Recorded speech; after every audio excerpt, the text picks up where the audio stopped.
అమ్మ నమస్తే. నమస్కారం అమ్మా. అమ్మ, గణపతి పూజా విధానంలో గరికకు కూడా ప్రత్యేకమైన స్థానం ఉంది కదా? అవునమ్మా. ఒక్కసారి దాని గురించి మాట్లాడుకుందాం అమ్మా, చెప్పండి. సహస్ర పరమాదేవి శతమూల శతాంకుర అని దర్భ లేక గరిక ఈ రెండిటికి కూడా దీంతో మనం ప్రార్థన చేస్తూ ఉంటాం. సహస్ర 1000, శతమూల శతాంకుర 100 మూలాలు 100 చిగుళ్ళు కలిగినటువంటిది. శత అంటే అనేకమనే అర్థం. అది గరిక. ఈ గరిక, చెరుకు, వాసం, వెదురు, వరి ఇవన్నీ ఒకే జాతికి చెందినవి. ఇవన్నీ ఒకటే జాతి. అవన్నీ జాగ్రత్తగా పెంచాల్సింది, ఇది పెంచకుండా పెరిగేది. దీనికి ఏమిటి కారణం? దీనికి ఇంత ప్రాధాన్యం ఎందుకుంది? మనకు చూసినట్టయితే దర్భకి ప్రాధాన్యం ఉంది. ఒక గరికపోచ అడ్డం పెట్టుకుని ఆ సీతాదేవి రావణుడితో మాట్లాడింది. ఏమిటి దీనికి ఇంత ప్రాధాన్యం? గరికపోచ ఎందుకు పెట్టుకుంది? ఒకవేళ దర్భలు దొరక్కపోతే మనం ఏం చేస్తాం? గ్రహణాలు అయినప్పుడు దర్భకి ప్రత్యామ్నాయంగా వేస్తాం.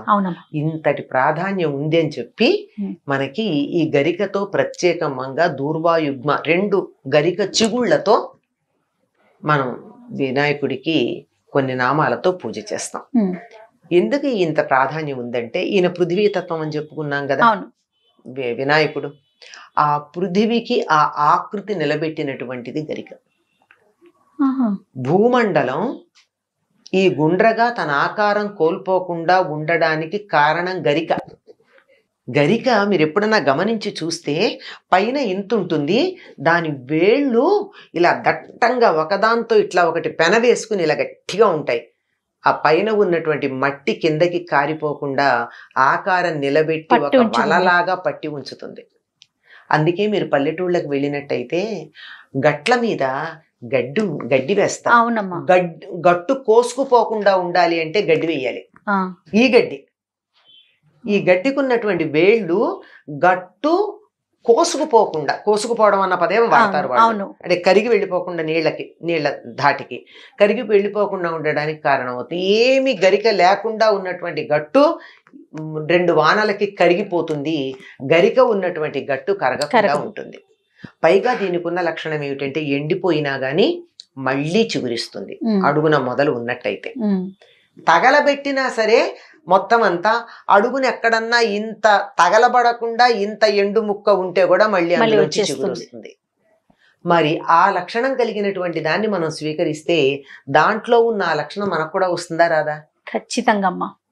ఏ లక్షణం ఉన్నదాన్ని బట్టి ఆ లక్షణం పెంపొందుతుందని కదా మనం ఆహారం గురించి తీసుకునేటప్పుడు ఇటువంటి గుణం ఉన్నది తీసుకుంటే మనలో కూడా ఇటువంటి గుణం వస్తుంది అని చెప్పుకుంటున్నాం.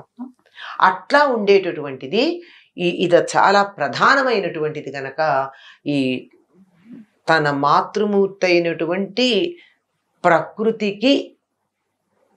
వ్యక్త రూపమైనటువంటి జగన్మాత పార్వతీదేవి, అంతే కదా, వ్యక్త రూపం ఆవిడికి ఆకృతి నిలబెట్టేటటువంటి బాధ్యత కొడుకైనటువంటి గణపతిది. అందుకని గణపతి గరికని ఇష్టపడుతూ ఉంటాడు తల్లి ఆకృతి అలా నిలబెట్టి ఉంచడానికి. అందుకని గరికతో పూజ చేసినట్టయితే ఆయనకి చాలా ప్రీతిపాత్రంగా ఉంటుంది.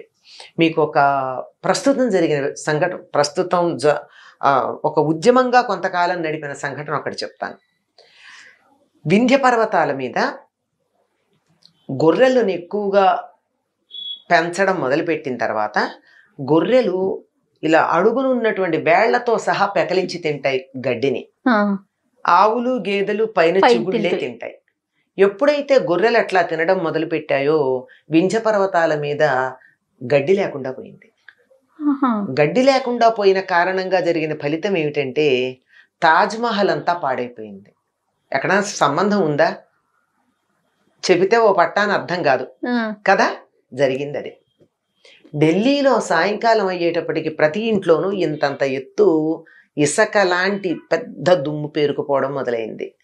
దీనికి కారణం ఏమిటి అని వాళ్ళు వెతకడం మొదలు పెడితే, దక్షిణం నుంచి వచ్చేటటువంటి గాలులు వీస్తున్నప్పుడు వింధ్య పర్వతం మీద గరిక లేదు గనక దుమ్ము బయటకు వచ్చి గాలివాలుకి ఈ దుమ్మంతా కొట్టుకొచ్చి ఢిల్లీలోనూ పక్కనున్నటువంటి ఆగ్రాలోనూ పడడం మొదలుపెట్టింది.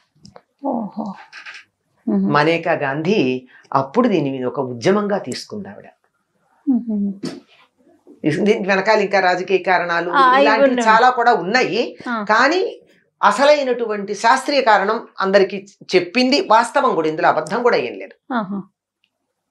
అంచేత ఆ వింధ్య పర్వతాల ఎత్తు తగ్గిపోవడము, దానికి ఉన్నటువంటి ఇలా అలా పైన ఉన్నటువంటి దుమ్ము పొరలు కొట్టుకుపోగా ఏమవుతుంది, ఎత్తు కూడా తగ్గిపోతుంది. ఇవన్నీ జరిగిపోతాయి కదా.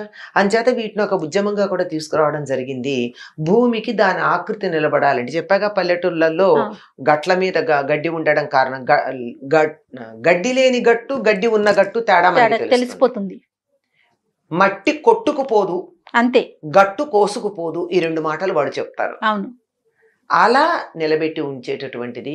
ఇప్పుడు జగ్గి వాసుదేవ్ కూడా కావేరీ నది ఒక ప్రాజెక్ట్ టేకప్ చేశాడు. దానికి ఆయన చేసింది ఏంటి, నది ఒడ్డున చెట్లను పెంచండి నది బతుకుతుంది అన్నాడు.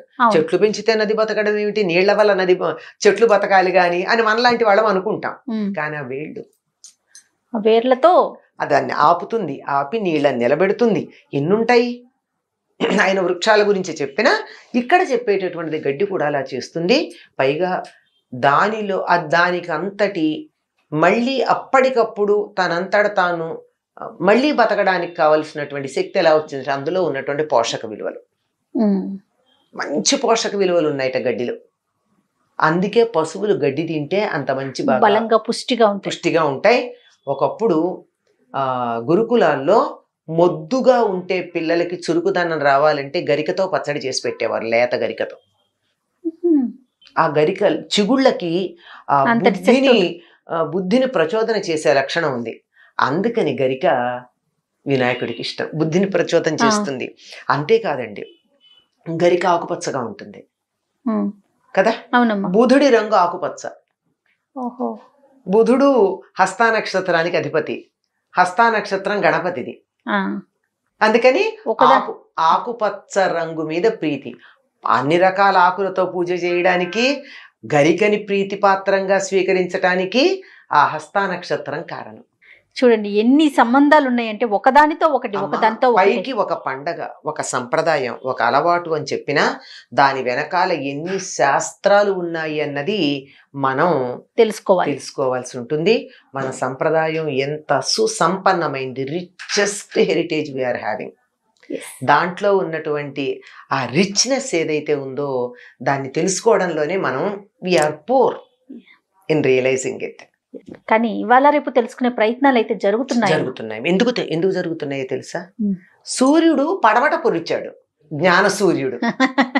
అంచేత తూర్పున పడవలసిన జ్ఞాన సూర్యుడు పడమట ఉదయించాడు గనక వాళ్ళు కనుక్కుంటూ ఉంటే మాకు తెలుసు అని చెప్పేసి కాసేపు మన భుజాలు మనం తట్టుకోవడం కోసం మనం ప్రయత్నం చేస్తున్నాం. ఎక్కువ ప్రయత్నాలు విదేశాల వాళ్ళు చేస్తున్నారు. వాళ్ళు చేశాక మాకు తెలుసండి అని మనం అంటున్నాం అంతే. మనం చేయాల్సింది చాలా ఉంది. రైట్ అమ్మా, థ్యాంక్ యూ సో మచ్ అమ్మా. నమస్తే. నమస్తే అమ్మా జయ.